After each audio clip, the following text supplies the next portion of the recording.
Bien, bien, entonces, como decíamos, la parte de monitorización de fármacos es la respuesta terapéutica o tóxica que varía en los pacientes en función de las características del fármaco y de la forma en que se administre, de las características del paciente y de su enfermedad. O sea, todo eso va a influenciar para ver la necesidad de monitorear o no, y de la presencia de, como vimos en la clase pasada, de interacciones farmacológicas, ya sea con otros fármacos o bien interacciones con otros alimentos. Entonces, estos factores que lo que hacen es que la dosis habitual o la dosis estándar o la dosis aprobada y recomendada por las autoridades sanitarias sea insuficiente en algunos pacientes o que pueda llegar a ser tóxicas en otros, dependiendo cuál sea el factor que está interfiriendo.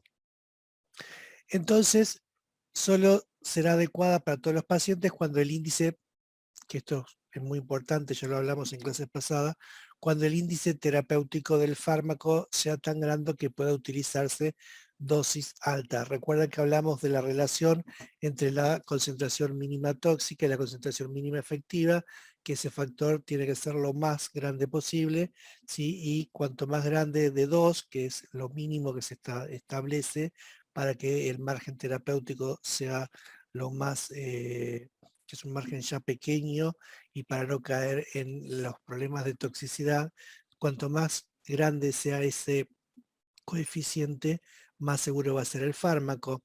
Entonces ahí podemos utilizar tranquilos dosis altas que van a ser eficaces para los pacientes y vamos a estar disminuyendo la toxicidad de ese fármaco. Esto es típico del uso de las vitaminas, sobre todo aquellas que son hidrosolubles, y algunos antibióticos como las penicilinas.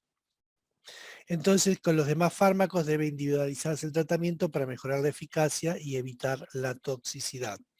Entonces, esto lo vamos a resolver a través de la monitorización de los fármacos, ¿sí? Que en la terapéutica o el control del tratamiento farmacológico, y es la evaluación de la eficacia y de la toxicidad de los fármacos en la práctica clínica.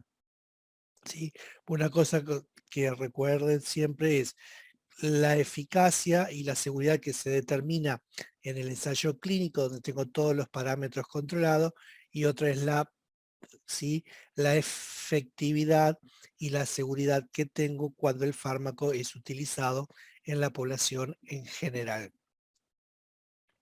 Entonces,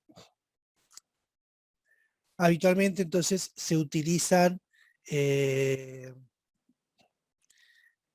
le- modificaciones en la dosis, ¿sí? Se puede aumentar la dosis para lograr la eficacia o la efectividad que se está buscando en algún determinado tipo de pacientes, pero lo que se hace es empezar a aumentar la dosis, siempre con el riesgo de poder llegar a entrar en un efecto tóxico.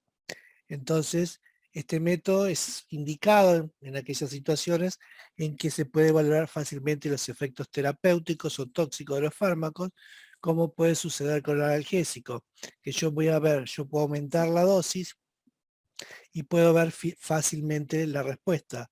¿Sí? Por ejemplo, voy a ver si al paciente le disminuye o no el dolor y voy a ver si aparecen o no reacciones adversas, ¿sí? O efectos colaterales. Lo voy a poder ver también cuando utilizo un antihipertensivo, porque si el antihipertensivo es efectivo, el paciente le va a bajar la presión arterial. Lo voy a poder ver con un hipoglucemiante, que voy a poder medir la glucemia en sangre y de esa forma poder medirlo fácilmente. Pero hay veces es que no es fácil ver la respuesta clínica a ese fármaco. Entonces lo que es necesario monitorizar constantes vitales, como les decía, la presión arterial o los parámetros bioquímicos. En el caso de los anticoagulantes voy a medir el nivel de protrombina, ¿sí? O en otros casos no tengo más opción que tratar de determinar cuál es el nivel del fármaco en sangre, ¿sí? Y de esta forma ver si coincide o no coincide con los parámetros establecidos durante el ensayo clínico y aquellos que están establecidos a través de de la monografía y que los podemos conocer. Entonces, la monitorización de los fármacos se basa en el principio de que el efecto farmacológico obviamente depende de la concentración que se alcanza en el lugar de acción y que esta a su vez guarda una relación con las concentraciones séricas de la dosis. Esto ya lo estuvimos viendo, no hay nada nuevo que decir. Entonces, la monitorización, por lo tanto, de fármacos no está justificada en todos los casos, sino que hay que hacerlo en aquellos pacientes o circunstancias donde no se puede obtener resultados de otra forma.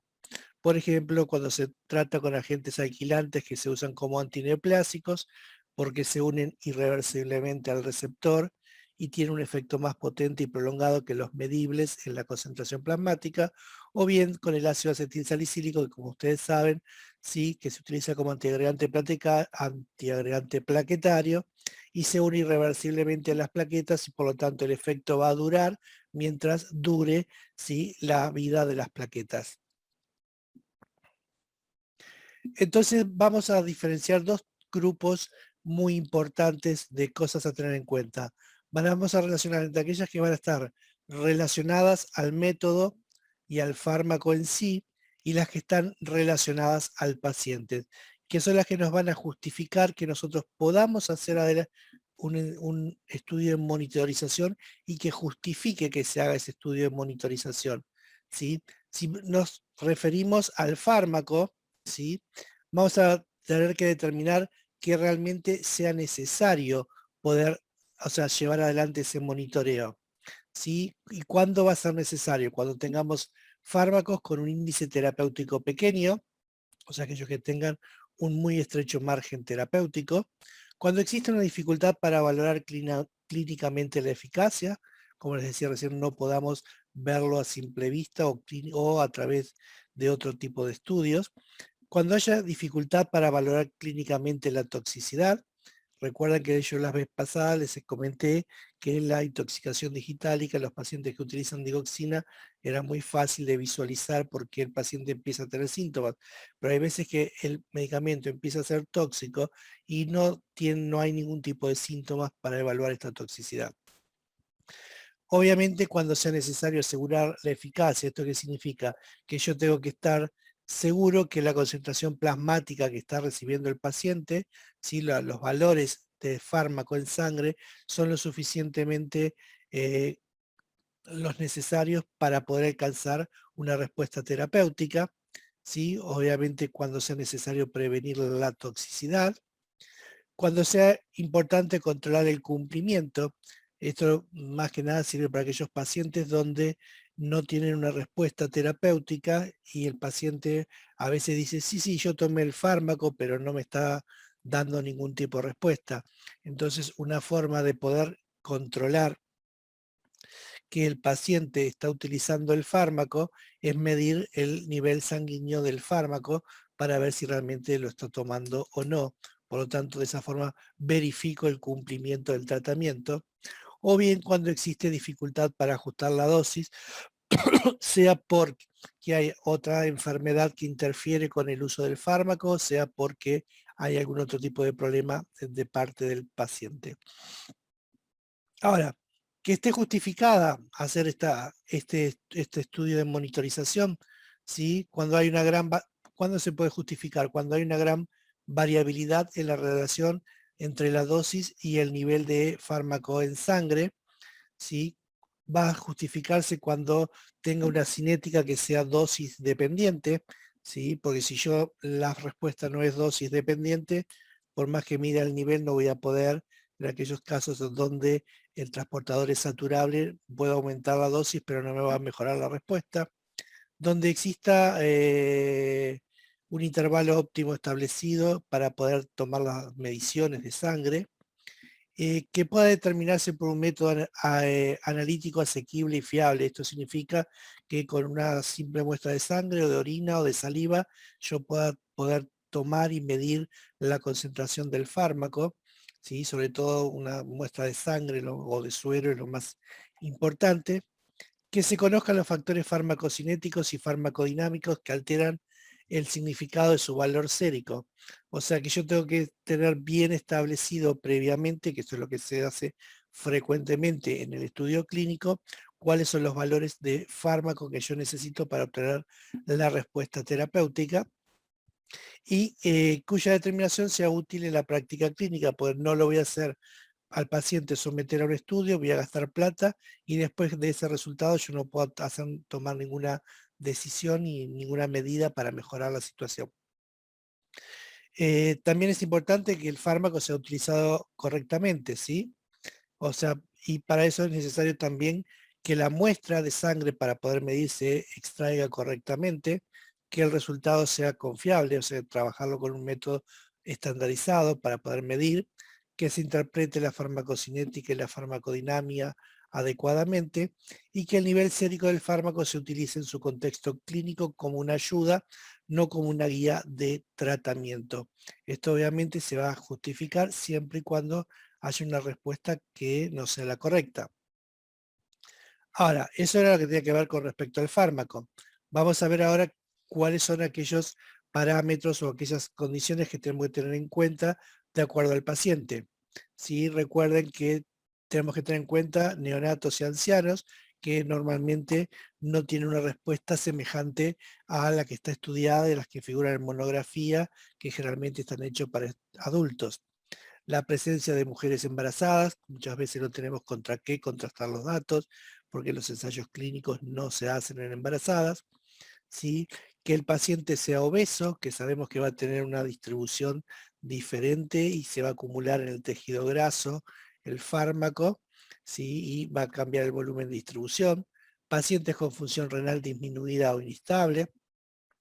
Individuos con función hepática reducida o inestable, pacientes con perfusión tisular funcional ineficaz, ejemplo de los quemados, como habíamos visto, individuos que reciben farmacoterapia combinada y o compleja, acá entran en juego todas las interacciones farmacológicas que vimos en la clase pasada, pacientes que reciben medicamentos que pueden enmascarar el efecto de otro, ¿sí? O individuos que reciben medicamentos capaces de producir interacciones y efectos indeseables. ¿Cuál sería un ejemplo, profe, de los pacientes que reciben medicamentos que pueden enmascarar el efecto de otros? Cuando tenés una interacción donde vos no ves la respuesta, o sea, vos tenés, por ejemplo, a ver, estás tomando un antitusivo, ¿sí? Y tenés por otro lado algo que te produce tos. Entonces, la respuesta del antitusivo tal vez no es lo suficientemente buena para controlar la tos, porque la tos no se produce por un motivo sobre el cual actúa, digamos, un mecanismo de acción sobre el cual actúa el antitusivo, sino que el origen de la tos es por otro lado. Ejemplo, pacientes que tienen enalapril, ¿sí? Que efecto adverso produce tos. Si yo le doy un antitusivo de los convencionales, la tos no va a ceder. Entonces, no hay, en ese caso no hay respuesta porque la tos se produce por un origen diferente al cual yo estoy tratando. Ah, ok, o sea, claro, no le vas a poder buscar la solución porque es por otra cosa. Exactamente. Entonces, en ese caso lo que tenés que hacer es un cambio de medicación, porque si esa la tos se produce por un efecto adverso, ¿sí? Diferente del cual yo estoy tratando. Entonces, el mecanismo de acción para el cual mi fármaco actúa no me va a frenar ese tipo de tos, ¿sí? Ok. Eh, bueno, individuos que reciben medicamentos capaces de producir interacciones y efectos indeseables. Ahora vamos a averiguar algunos más ejemplos. Después vamos a ver la utilidad de la monitorización a los niveles séricos de fármacos y cuál es la relación costo-beneficio. Siempre tenemos que tener en cuenta que si es necesario hay que hacerlo, pero no gastar los recursos innecesariamente.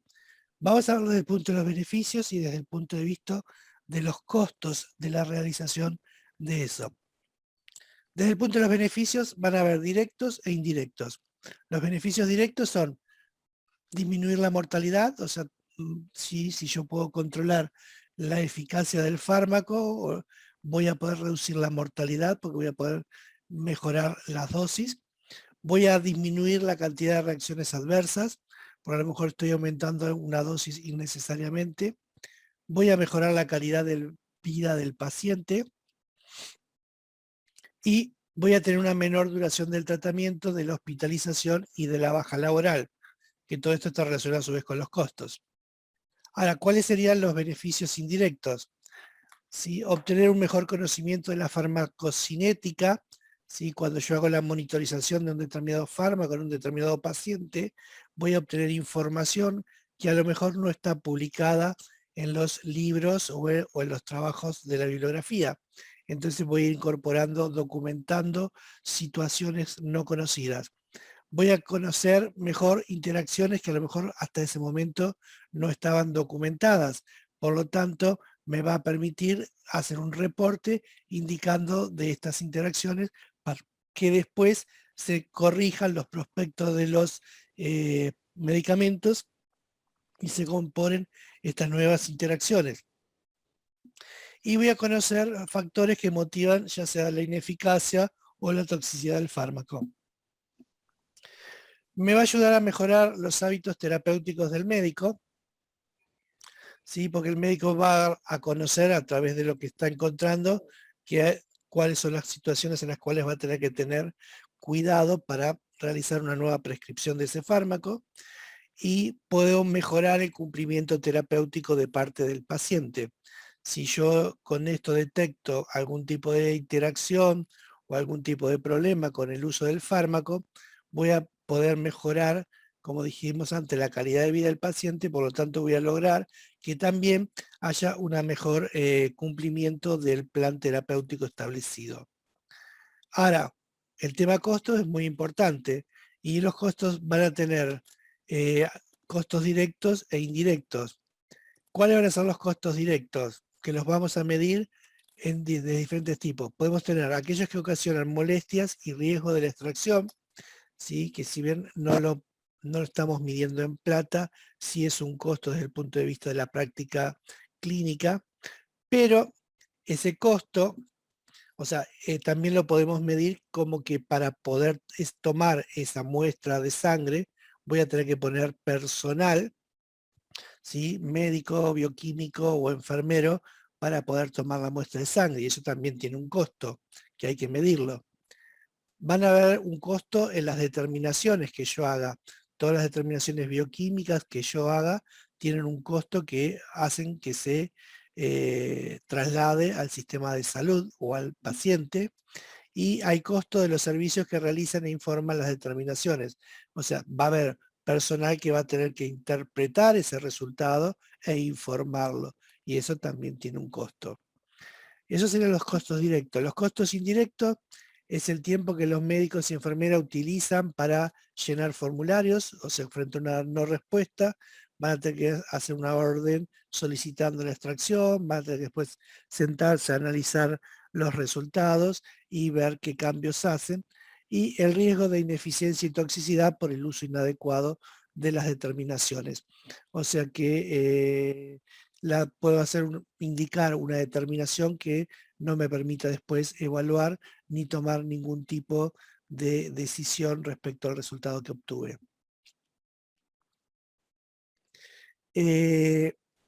¿Cuáles son los intervalos óptimos de los fármacos habitualmente monitorizados? Acá tienen, por ejemplo, las dosis para digoxina, que es de 0,5 a 1,5 nanogramos mililitro, teofilina.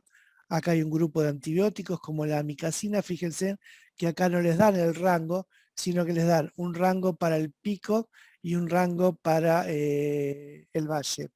Recuerdan en los problemas que el otro día que en algunos casos tenemos pico y valle y en otros es un rango general. En el caso de los antiepilépticos, que se utilizan mucho, la determinación ambulatoria de pacientes de carbamazepina, fenitoína, ¿sí? Y el ácido valproico, el valproato de sodio y el fenobarbital para evitar la toxicidad de los pacientes, sobre todo que se va acumulando. En el caso de los psicofármacos tenemos a los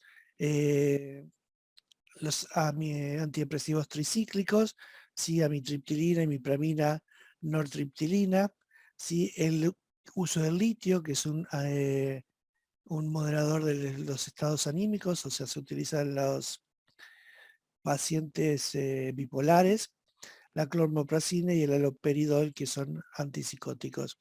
Los antiarrítmicos, lidocaína, procainamida, quinidina, salicilatos y la ciclosporina, que es un inmunosupresor.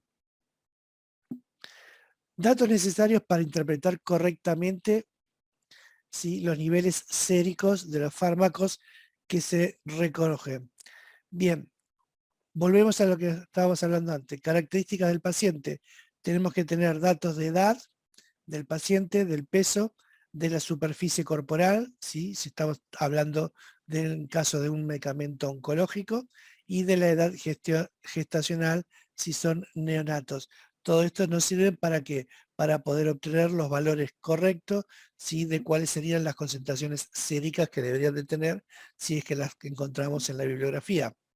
Conocer las características de la enfermedad del paciente, si es enfermedad de base, ¿sí?, si existe un motivo concreto por el que se administra el fármaco, o sea, tengo que ver una indicación específica de por qué administro el fármaco, o si es que el paciente lo está tomando por automedicación, ¿sí? O, entonces, desde el punto de vista, pues acá ya entramos en una cosa que no tiene que ver con la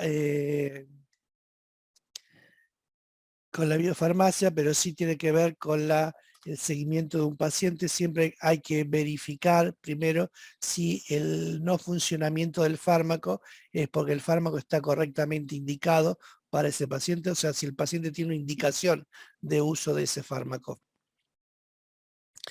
Eh, el estado clínico del paciente en general y la respuesta al tratamiento que está teniendo.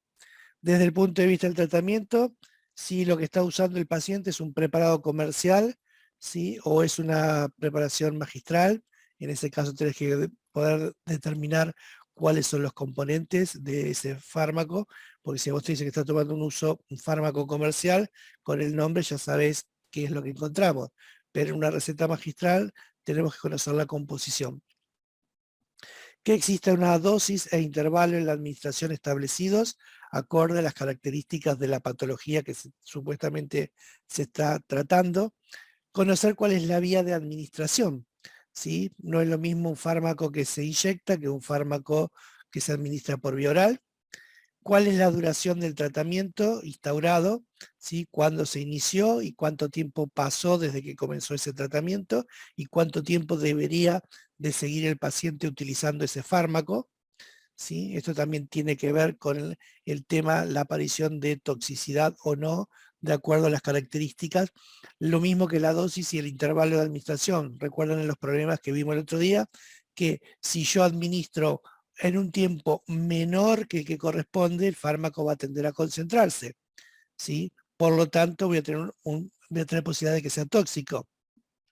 Si yo, por el otro lado, lo que hago es administrar una dosis, prolongo el intervalo de administración, voy a tener una dosis subterapéutica, entonces corro el riesgo de que el fármaco sea inefectivo. Entonces también tiene que ver el tiempo de duración del tratamiento. La fecha de ingreso, esto es para los pacientes que son hospitalizados. Normalmente recuerden que estos estudios se hacen todos en pacientes hospitalizados. Fecha y hora de la dosis de choque, si hubo un tratamiento agudo para restablecer ese paciente, si hubo un tratamiento previo, cuando no se ha alcanzado el nivel estable. Eso sería con respecto a las características del tratamiento.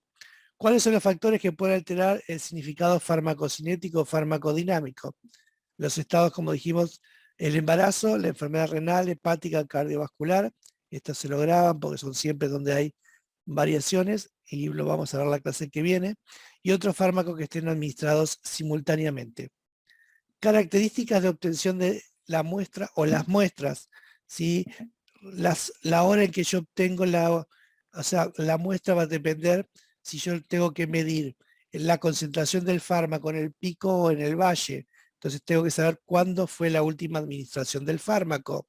Entonces, porque de acuerdo a lo que yo quiera obtener, si voy a medir en un lugar u otro o voy a medir en el estado estacionario. Fecha y hora de obtención de la muestra, lugar y método de obtención de las muestras. Y por último, el motivo por el que se necesita la determinación. ¿Para qué? Para individualizar la dosis, ¿sí?, en un paciente que sea porque es tóxico o porque no responde, para controlar el cumplimiento terapéutico, ¿sí?, por ineficacia del fármaco o porque existe sospecha de toxicidad, especificando signos y síntomas y su curso temporal. Entonces, a mí el dato aislado del valor del fármaco en sangre no me sirve. Yo necesito contar con toda esta información para después poder decir qué es lo que está pasando en ese paciente. Bien, ¿cuáles son los componentes de un informe sobre el nivel sérico de un fármaco? Primero vamos a hacer una interpretación farmacocinética, después una interpretación farmacodinámica y por último va a haber una etapa de orientación terapéutica al paciente. Desde el punto de vista de la farmacocinética, va a existir una valoración de si el nivel corresponde o no a la dosis de fármaco, ¿sí? Entonces, si no es así, hay que valorar los factores del paciente, de la enfermedad, tratamiento o obtención de las muestras, los que puede deberse. Si la extracción no ha sido correcta, estimación del nivel previsible. Lo mismo para la interpretación farmacodinámica, o sea, tenemos que ver si se produce una toxicidad y si hay respuesta terapéutica.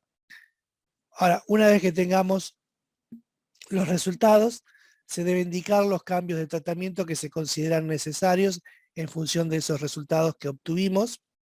Si hay que cambiar la dosis, se indica cuándo debe aumentarse o reducirse el nivel esperado con el cambio. En el caso de intoxicación se indican las medidas que deben tomarse. Sí, hay veces que la toxicidad trae molestias menores para el paciente, pero hay veces que la intoxicación puede poner en riesgo la vida del paciente. Entonces, de acuerdo al nivel de eso, tenemos que ver cómo hacemos para eliminar el fármaco que puede resultar tóxico de ese paciente. ¿Sí? Si es necesario, se suprime en forma transitoria la medicación y se indica el tiempo de supresión y los niveles esperados.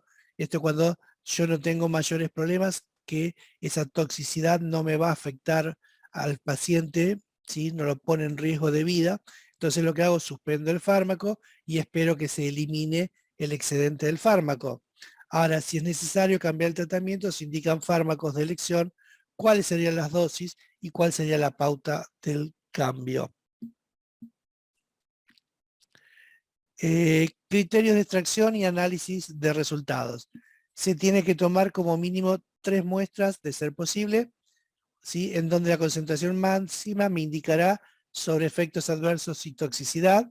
La concentración media, o sea, la concentración en equilibrio, me informa sobre el clearance, y la concentración mínima me va a afectar de la presencia o no de efecto terapéutico, o sea, de la eficacia. Si no es posible obtener 3 muestras de sangre, se debe tomar la muestra cerca del parámetro que quiero medir, ¿sí? O sea que si yo lo que quiero medir es la toxicidad, tengo que tomar una muestra de concentración máxima. Si quiero la eficacia, voy a obtener una muestra en el punto de la concentración mínima. Se debe tratar, dependiendo del fármaco a utilizar, siempre tomar las muestras una vez alcanzado el equilibrio, ¿sí? En algunos casos, si es por una toxicidad, se puede hacer antes, ¿sí? O sea, 5 T medios de administración del fármaco, y de acuerdo al resultado puedo inferir que la concentración máxima es menor a la monografía, puedo sospechar un problema de absorción, o porque hubo un aumento, o que hubo un aumento del volumen de distribución, o bien que aumentó la eliminación de ese fármaco. Si el laboratorio confirma que el valor mínimo es inferior a la concentración mínima efectiva teórica, entonces se supone que el efecto es por la baja concentración plasmática, por lo que podría entonces aumentar la dosis para restablecer la concentración máxima que voy a necesitar y poder superar la concentración mínima, ¿sí? Terapéutica, o podría aumentar la frecuencia para no producir tanta fluctuación. Ahora, si mi monitorización apunta a efectos tóxicos, esto debo extraer una muestra cerca de la concentración máxima y no esperar, como les dije antes, los 5 T medio. Y para la monitorización del cumplimiento se pueden tomar la muestra en cualquier momento. Bien, hasta aquí llegamos con la primera parte de la clase. Preguntas, aprovechemos estos 2 minutos que nos quedan y después nos volvemos a reconectar. Denme unos minutos porque así puede bajar la grabación y nos reconectamos para hacer la otra parte de la clase. ¿Dudas? Yo no entendí la última parte. ¿Qué parte no entendiste, Marlene? La que dice, si mi monitorización apunta a efectos tóxicos, Entonces debo traer la muestra acerca de mi CEMAX, no ser necesario el economía media, para Exacto. un Vos, chino. si, no, si vos tenés que determinar toxicidad, y sí, y depende si está en riesgo o no la vida del paciente, vos tomás la muestra de sangre en cualquier momento, no esperás la 5 vida media. O sea, a lo mejor el paciente se tomó 5 comprimidos juntos, listo, dale, le tomó la muestra ahí, mido y veo cómo está el paciente. ¿Sí? Okay. De lo demás, lo que te está diciendo es que siempre es preferible para que la respuesta sea más contundente, esperar lograr el estado de equilibrio y ver por qué no está dando la respuesta el fármaco. Pero si vos tenés al paciente con un riesgo de vida, lo tomás en cualquier momento. O sea, por una ineficacia no te, no te preocupa si no alcanzó la concentración porque no está dando resultados. Está bien, puede ser que el no resultado te ponga también en riesgo la vida del paciente. Pero Ah, sí, claro, pero más a largo plazo sería, ahí lo exacto. podés ir viendo. Pero en cambio, si vos tenés una dosis muy alta, puede estar en riesgo la vida del paciente. Por lo tanto, la tomás en cualquier momento. ¿Quedó claro ahora la diferencia? Sí, sí, sí, sí. De vuelta al tiempo y es Siempre como, manejamos los mismos parámetros. Vieron que mm, no hay mucha opción. O sea, le no. podemos dar distintos enfoques al tema, pero siempre estamos dando vueltas sobre lo mismo. O sea, tenemos Ujú. que saber por qué, cómo nos va, cómo nos afecta o no. Pero bueno, este es un tema que es muy importante, es un trabajo muy lindo para hacer aquellos que trabajan sobre todo en los hospitales, porque en el ambulatorio es muy raro que se haga, salvo los controles de los anticonvulsivantes y a veces de los anticoagulantes, que se hacen en el laboratorio común, pero para la gente que trabaja en un hospital, esto lo hace en forma constante la monitorización de fármacos. Obviamente siempre es un lugar que tengan farmacocinética clínica, ¿no? Bien. Quería que entrara todo en un video y lo logré. Me quedó bien. Impecable, pero ¿Alguna otra pregunta? no, nada. ¿No? Bueno, hay algunos que recién están llegando y ya se van a ir. Bueno, cortamos acá entonces y nos vemos en unos minutos, ¿sí? Ok. Hasta luego. Hasta luego.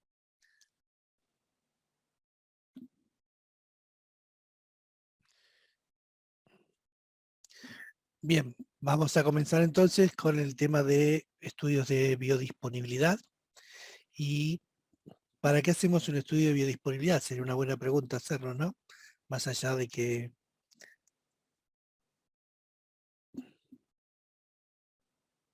tengamos que ver el programa.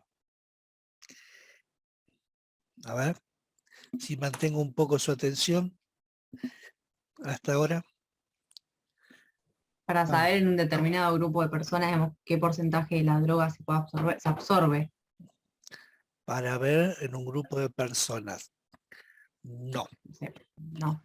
no.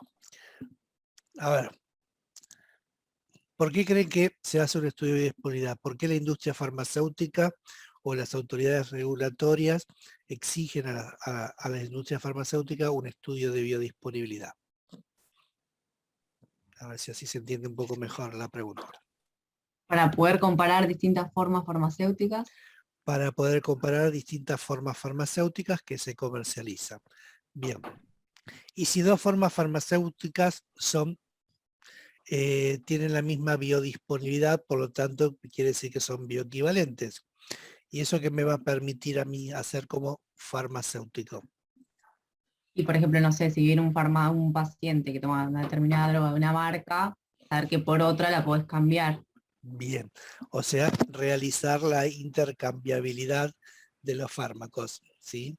Ese es el objetivo por el cual se crearon los estudios de bioequivalencia. Y saber que no la podés cambiar también, digamos, con ese Obviamente estudio. que si no es bioequivalente no Ujú. se recomendaría el Claro. cambio.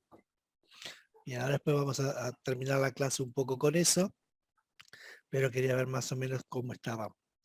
Bien, entonces vamos a ver entonces para qué hacemos los estudios de biodisponibilidad. ¿Sí? El estudio de biodisponibilidad es una evaluación de las características cuantitativas ¿sí? Y cinéticas de un medicamento administrado a un organismo. Y esto excluye el uso del estudio in vitro. ¿Por qué? Porque yo puedo determinar in vitro que un fármaco puede tener una respuesta parecida, pero no puedo garantizarlo. Entonces, la única forma de garantizar la biodisponibilidad de un fármaco, ¿sí? Y por lo tanto poder decir que son bioequivalentes, es hacerlo en un organismo vivo. Y este organismo vivo es finalmente un humano en el cual lo voy a hacer. Entonces, ¿para qué se usa el estudio de biodisponibilidad? Bien, lo vamos a utilizar en el desarrollo de un medicamento nuevo cuando se hace la fase 2B y la fase 3 del medicamento nuevo. Muchas veces los fármacos cuando se desarrollan tienen un desarrollo que es intravenoso o es inyectable, subcutáneo, y hay veces que ese fármaco se quiere después demostrar si es útil o no por la vía oral. Entonces es necesario ver si cuánto de ese fármaco que se administraba por la vía intravenosa se va a observar cuando se lo administra por vía oral.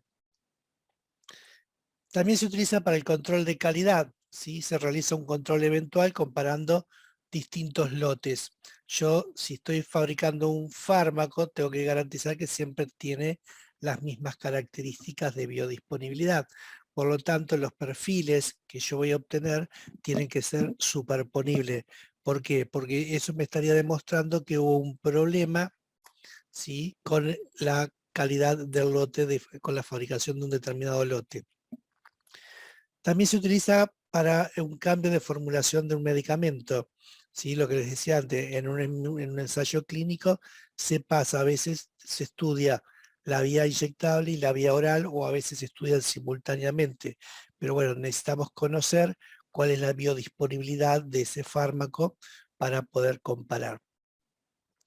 Y por último, y el más importante, por el cual generalmente más se exige, es para precisar si los medicamentos tienen características de equivalencia, o sea que son bioequivalentes, para poder ser intercambiables uno con otros.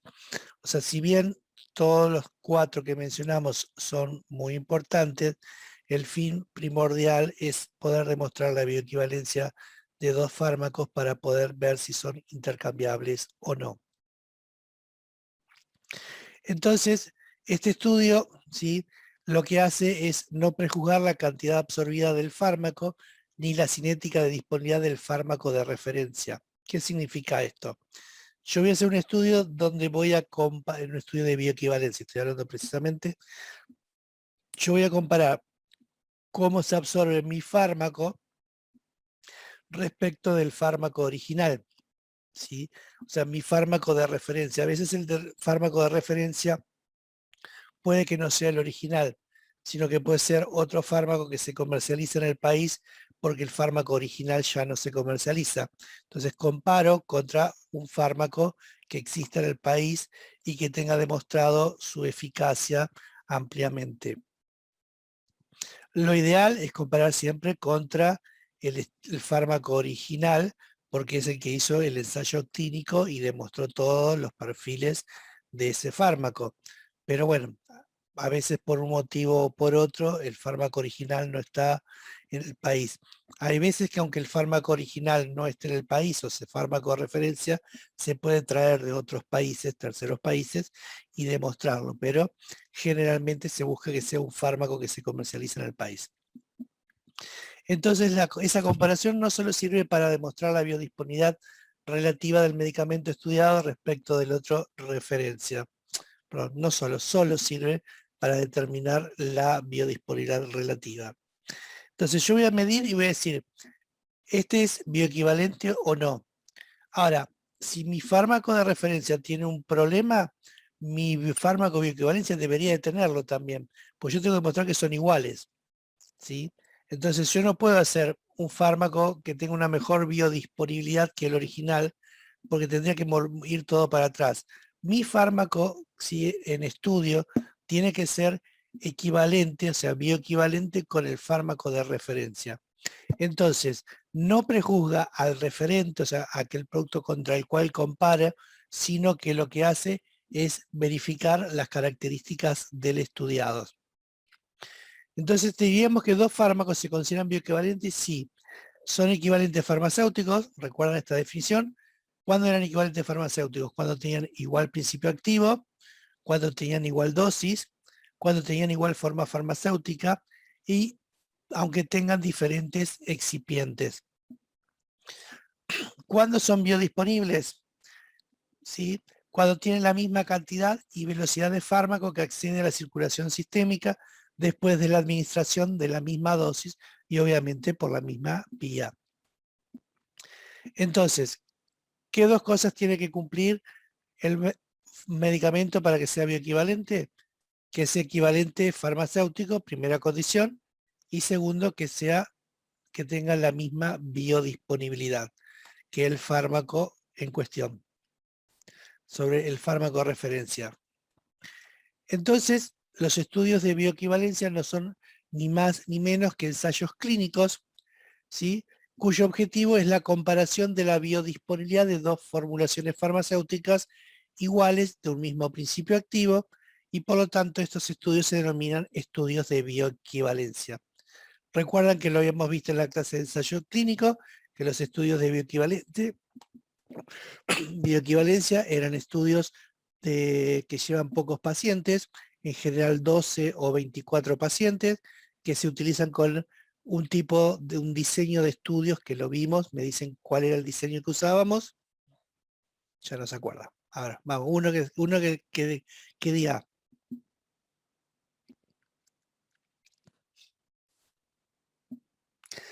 Eran estudios crossover, ¿recuerdan? Estudios entrecruzados. ¿Se acuerdan cómo hacía? Alguien que me lo explique. A ver, así vamos uniendo cabos.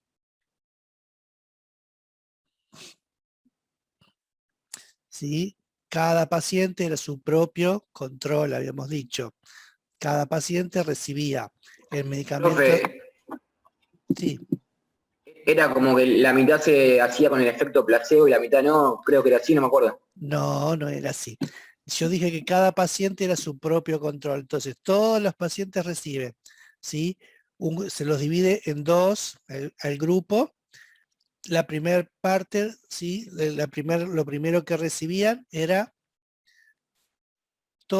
la mitad del grupo recibía la droga de referencia y la otra mitad recibía, ¿sí?, la droga en estudio. Un único comprimido.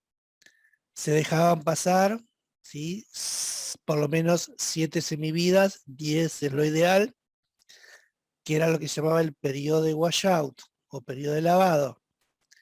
Y luego el que había recibido el producto de referencia recibía el comparador, y el que había recibido el comparador recibía el producto de referencia. Por lo tanto, por eso se dice que cada paciente es su propio control, ¿sí? O sea, el mismo paciente recibe la droga de referencia y la droga que se está estudiando. Repasen eso, porque de eso hay preguntas.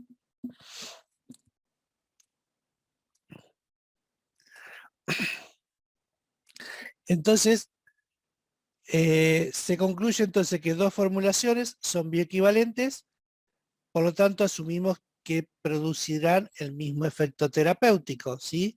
Pues son equivalentes terapéuticos, por lo tanto son bioequivalentes, tienen el mismo perfil, ¿sí? Aunque si no sean comparados farmacodinámicamente no podemos decir con propiedad que sean terapéuticamente equivalentes, ¿sí? Que sean bioequivalentes no te garantiza que sean terapéutico equivalentes, pero por lo menos estamos lo más cerca posible de que sean terapéuticamente equivalentes.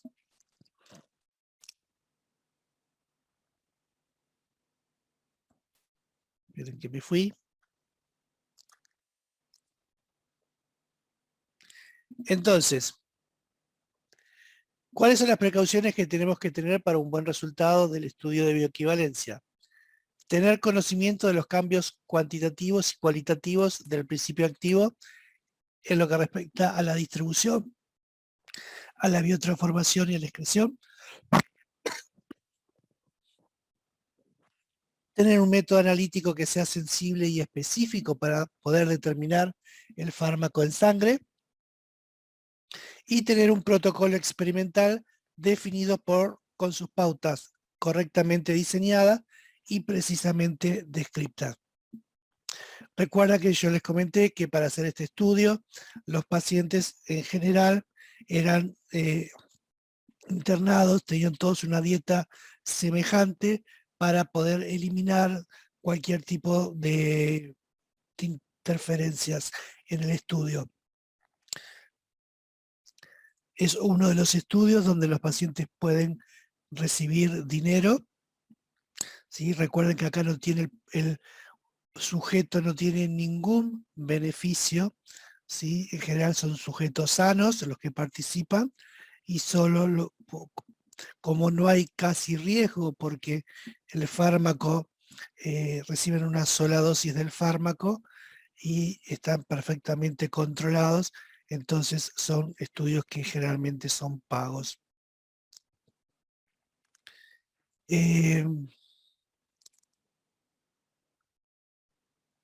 Bueno, acá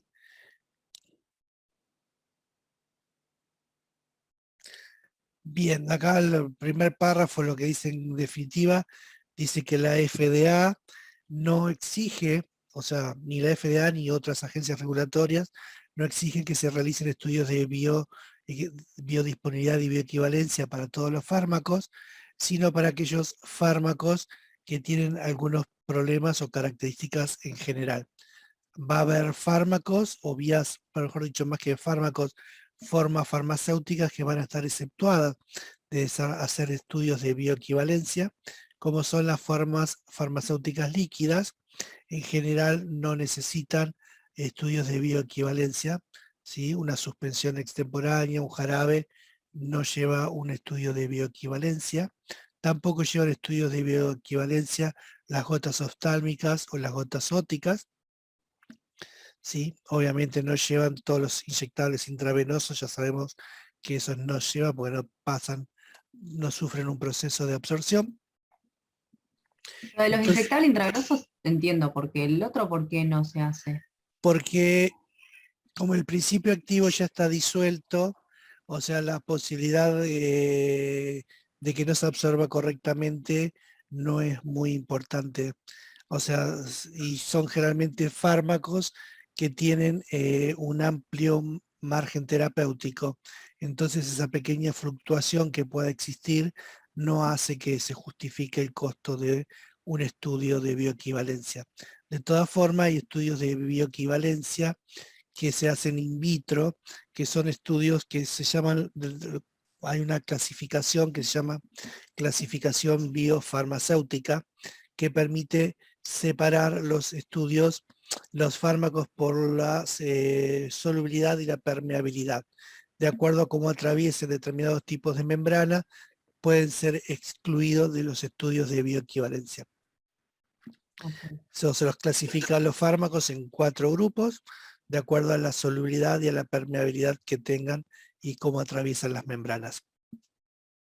O sea que ya tenemos un primer filtro con esa clasificación y después, si depende de la forma farmacéutica, también quedan excluidas. Aunque existen excepciones, tal como reconoce la FDA, los estudios de biodisponibilidad y bioequivalencia sí requerirán en el caso de preparados que se administren por vía oral y que necesiten liberarse o disolverse para que puedan absorberse en la pared gastrointestinal. Y hay otra cosita más. Hay determinados fármacos que por más que tengan estudios de biodisponibilidad, ¿sí? Y bioequivalencia, o sea que se los considere bioequivalente, no se consideran intercambiables. Un ejemplo de ellos es la levotiroxina. La FDA cataloga la levotiroxina como fármaco no intercambiable porque como son dosis muy pequeñas las que se manejan, cualquier pequeña variación, entonces recomiendan no cambiar de una marca a otra. Cosa que sabemos que en la práctica pasa permanentemente, sí, que en las farmacias suelen cambiar una levotiroxina por otra, pero no es recomendable. Alguien que trabaje en farmacia puede comentar qué pasa en su lugar. Se aceptan comentarios. ¿Nadie? Los estudios de biodisponibilidad para los fármacos que se administran por otras vías, como la inhalada, no se encuentran en la actualidad del todo definidos. En general, para la vía inhalatoria tampoco se pide estudios de bioequivalencia. Y entonces tenemos que la variabilidad de hasta un 20% entre genéricos y marca de referencia carece de relevancia clínica terapéutica para medicamentos cuyos principios activos poseen una amplia ventana terapéutica, los que les decía antes. Por ejemplo, muchos antibióticos, antiácidos, algunos antihistamínicos, vitaminas y algunos analgésicos, sí, no lo necesitaría. Las dosis de estos fármacos suelen ser elevadas. Profesor, perdón. Sí, En el caso de la levotiroxina, entonces supongamos que un médico prescribe tanta concentración y no Sí. especifica la marca, ¿no? O debería especificarla. yo te cuento. Cuando el médico no especifica la marca, que como la ley de genéricos dice que la receta tiene que estar prescripta por nombre genérico, ¿sí? Puede el médico poner o no la marca. En el caso de la Ciudad de Buenos Aires, la ley nacional dice que se puede sugerir la marca. En cambio de la ley de la provincia de Buenos Aires, directamente no se puede sugerir la marca, no se debería. En la práctica sabemos que los médicos lo hacen.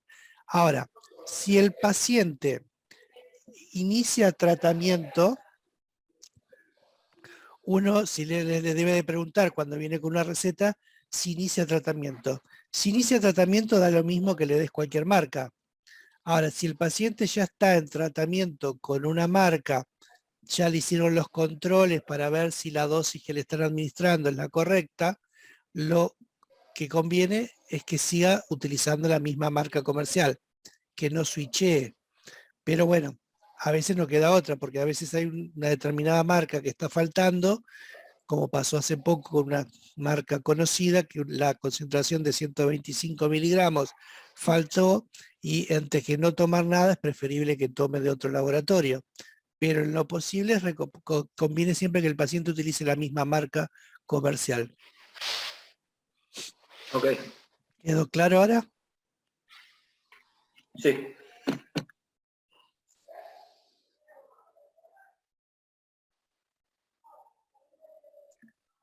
Acá algunos dicen que es aleatorizado y otros dicen que no cambian la marca de levotiroxina. No sé qué quisiste poner, Lionel, porque si es aleatorizado o no cambia, ¿cuál de las dos es la respuesta que querés fundamentar?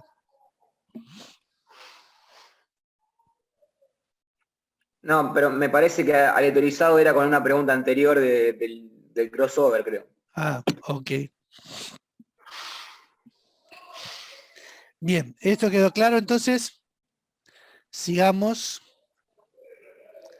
con el tema. Bien, entonces en el caso de otros fármacos que poseen un margen terapéutico reducido, ¿sí? Entonces sí se justifica el estudio de bioequivalencia, por ejemplo, con anticoagulantes orales como la warfarina, con anticonvulsivantes como la carbamazepina, la fenitoína y la primidona, broncodilatadores como la minofilina y la teofilina, diuréticos como la clortalidona y la furosemida, fármacos cardiovasculares, di y mononitrato de isosorbide, digoxina, diltiazem, nifedipina, propranolol, verapamilo, con inmunosupresores como la ciclosporina, con los anticonceptivos y con los psicofármacos, como dije antes, con los tricíclicos litio en general. Entonces ahí suelen hacerse los estudios de bioequivalencia. A otros que sí se deberían de agregar a este grupo que está acá son los antirretrovirales, que también son fármacos a los cuales tienen que estar en el grupo obligatorio, que sí tienen que tener estudios de bioequivalencia, las marcas que son genéricas, y lo mismo para los antiparkinsonianos, que creo que acá tampoco había ninguno. Entonces, característica del estudio: estos estudios consisten en la administración secuencial de las dos formulaciones a dos grupos de individuos, lo que hablábamos recién del estudio crossover. En la actualidad se acepta que un correcto estudio de equivalencia puede incluir de 12 y 30 voluntarios, 12 o 24 tienen en general, sanos, ¿sí? Recuerden que generalmente exceptuado, por ejemplo, de los antineoplásicos, que obviamente ahí son pacientes. Sin embargo, el número preciso de voluntarios necesarios de cada estudio dependerá de la variabilidad intra e interindividual que cabe esperar de cada fármaco y de la precisión estadística exigida por las indicaciones clínicas del fármaco. Obviamente que cuanto, como decimos antes, el N va a depender de cuánto más grande o pequeño sea la diferencia que tengo que mostrar, pero en general los estudios la mayoría son con 12 y 24 pacientes. Los criterios de elección de los individuos y los criterios éticos deben tener en cuenta son los mismos que se especificaron para ensayos clínicos. Esto es exactamente igual porque se considera un ensayo clínico. El diseño utilizado suele ser cruzado, doble ciego, pero puede variar según la necesidad de cada medicamento. Y son ensayos donde se habitualmente y luego se hace un... Bueno, lo que está hablando acá no es más ni menos que para hacer el pedido de washout, mínimo 5 T medios tienen que pasar. Lo ideal son 7 y si son 10, mejor. Sí, pero el periodo mínimo de washout tiene que ser de 5 T medio para lograr eliminar la mayor cantidad del fármaco antes de que reciban la segunda dosis. Sí, porque recibe una del comparador y una del producto que estamos testeando. Entonces, ¿cuáles son los parámetros que va? Sí, Una consulta. Eso se hace una dosis de cada uno de los que se cruzan. o sea, cada paciente recibe un comprimido del control, ¿sí?, del comparador, y un comprimido del producto de ensayo. Bárbaro. Los parámetros Sí. que vamos... Sí, ¿Te puedo hacer una consulta? Con respecto a la amlodipina, que por ejemplo viene combinada con la sartán y viene aparte sola. sí, Y hay muchas presentaciones de amlodipina. sí. Igual no estaba en el esquema de las que se estudian, ¿no? Pero me imagino que en comparaciones, las presentaciones que vienen combinadas y no. Sí, lo que pasa es que vos tenés presentaciones que vienen combinadas en el original también. Y vos tenés que buscar algún fármaco que haya hecho algún estudio y contra ese comparar. En general, no está entre los fármacos que se hacen estudios de bioequivalencia. Y hay muchas genéricas. ¿Qué? Y hay muchas presentaciones genéricas, pero bueno. Sí. Sí, pero tenés que buscar alguna que esté más o menos que tenga... O sea, siempre va a depender del rango terapéutico que vos utilices. O sea, y de cuánto estés como empresa a gastar para demostrar que tu fármaco es equivalente con el original. Sí. Así que todo depende a qué mercado quiera llegar y qué exigencias tenga la autoridad sanitaria del lugar donde vos vas. Se supone que vos lo hiciste tomando en cuenta tu desarrollo galénico, tomando en cuenta el fármaco original y cuánto se absorbe, porque si no, viste, estaríamos en un problema. Después lo podés demostrar equivalentemente o no. Hay alguien que está ahí, algún ruido de fondo que no sé qué es. Pero siempre vos, cuando desarrollás un fármaco que comparás algo, digamos que comparás, no, que tratás de hacer un genérico, tenés que tomar en cuenta todos los datos de la droga original, porque para presentarlo ante la autoridad sanitaria te respaldás en la monografía del producto original. Si tu producto es muy diferente del fármaco original, estás en un problema. Es muy difícil que la autoridad sanitaria te lo apruebe. Entonces los parámetros que vas a analizar son el área bajo la curva, el Tmax y el Cmax. Siempre vas a relacionar el área del tester, o sea, el fármaco que vos estás evaluando, contra el fármaco de referencia para todos los parámetros. Y esa relación tiene que estar entre 0,8 y 1,2 para que se los considere bioequivalentes. O sea, este es un 20% de margen para arriba y para abajo, ¿sí?, de los dos extremos, para ver si son bioequivalentes con respecto al original, o por lo menos a la fórmula de referencia. Acá tenemos un estudio donde les grafican la concentración en función del tiempo de una formulación A, de una fórmula A y de una fórmula B. Acá hay un error, ¿sí? El intervalo de confianza es del 90% para los datos. Nos dice que el área bajo la curva es de 84,9 a 108, o sea que estaría dentro del rango para ser bioequivalente. La concentración máxima es 84%, no es 8,4, a 117,7, y el Tmax entra entre el 84 y el 108%. Sí, este es un estudio cruzado realizado en una unidad de ensayos clínicos con 16 voluntarios sanos, en el que se demuestra la buena equivalencia de dos formulaciones farmacéuticas orales de un antihistamínico H2. La ordenada indica las concentraciones plasmáticas. Ya sabemos leer estos gráficos, así que no trae mayores inconvenientes. Otro ejemplo, este es el resultado para una amoxicilina. Si bien la amoxicilina no es un fármaco que se le exija un test de bioequivalencia, el laboratorio Normon, que es un laboratorio español, lo hizo para su amoxicilina para demostrar que era bioequivalente. Fíjense, el azul es el producto original contra el cual compara, y el rojo es la curva del producto de la amoxicilina de Normon. Obviamente que también está dentro de los valores. Nos da un área bajo la curva entre 98 y 111, un área o curva a tiempo infinito de 101 a 115, una concentración máxima de 99 y 115 y un Tmax de 100 a 143. Acá para mí hay un error, porque si no esto no sería bioequivalente. Para mí cuando armamos la tabla se nos fue algún dedo, porque tendría que chequear el dato, porque si no esto no sería bioequivalente, y es un ejemplo de bioequivalencia precisamente. Entonces, a la vista de estas consideraciones, cabe preguntarse si existe un campo para los genéricos. ¿Qué piensan ustedes?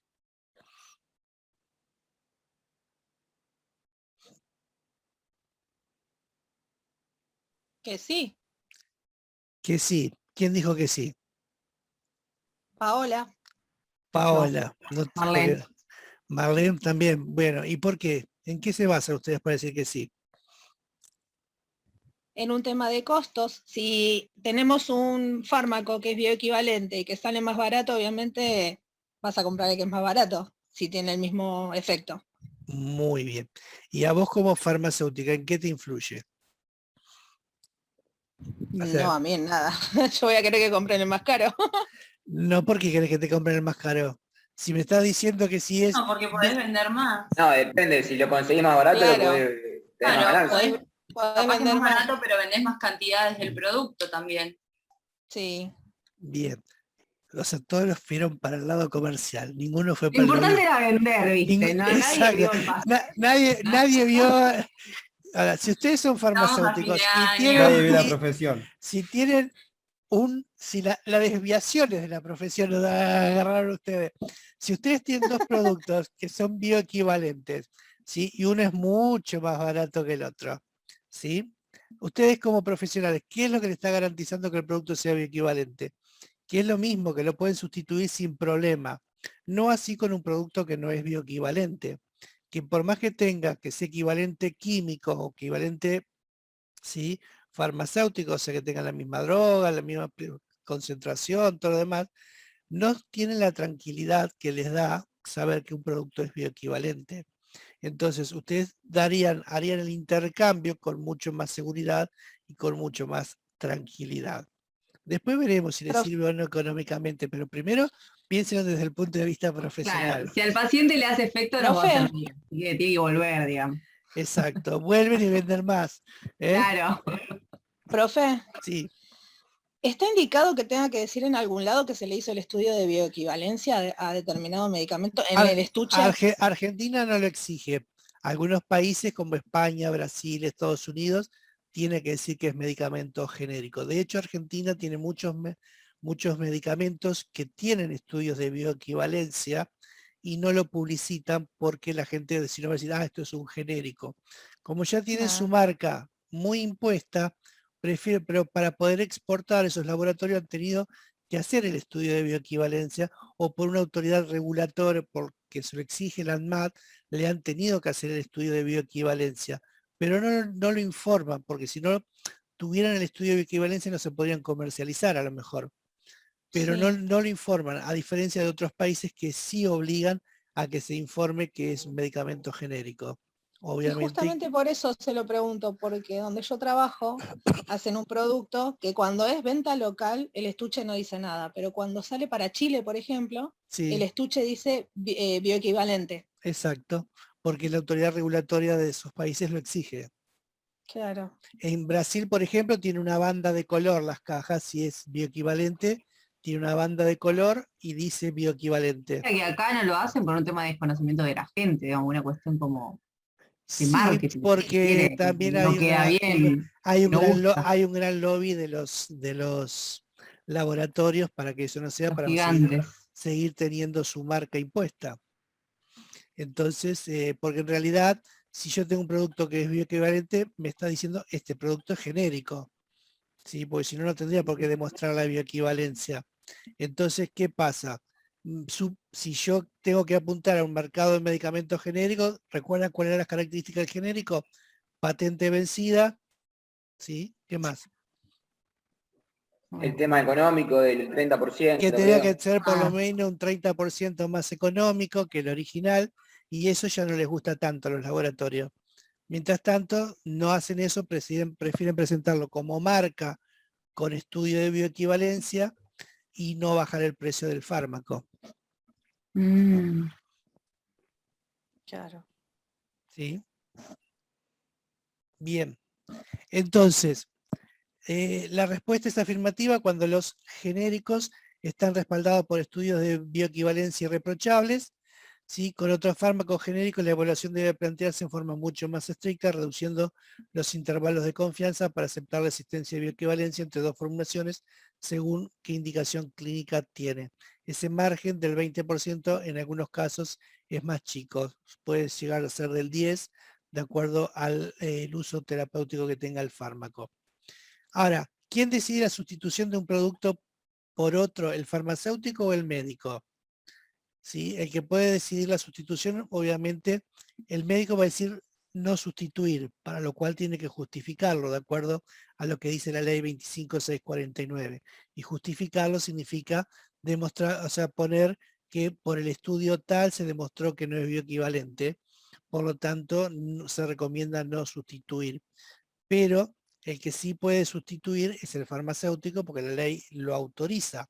Por lo tanto, yo voy a sustituir si tengo garantizado que el producto es bioequivalente. Y a mí como farmacéutico me encantaría que los productos que son bioequivalentes digan que son bioequivalentes.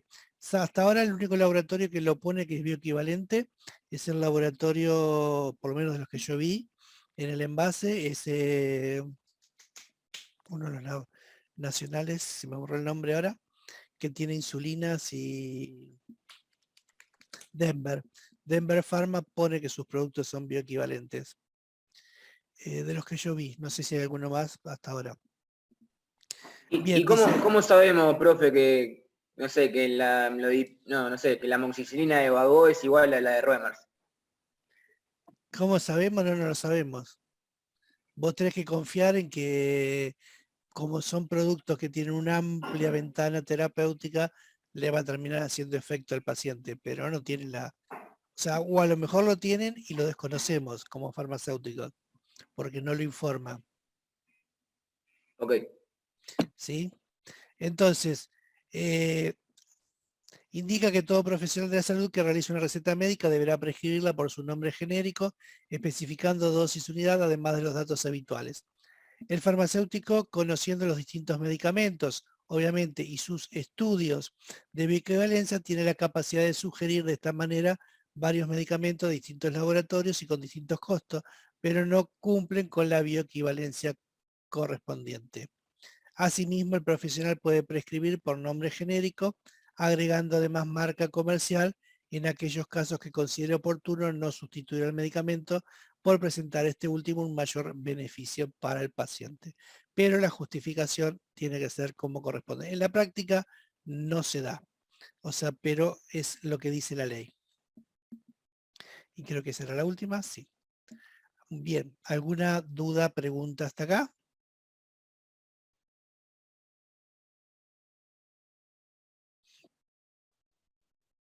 Se quedaron sin No, palabras. profe. Sí, yo una No, consulta que por ahí no sé si lo... Vamos, Alberghini, que te queda menos de un minuto.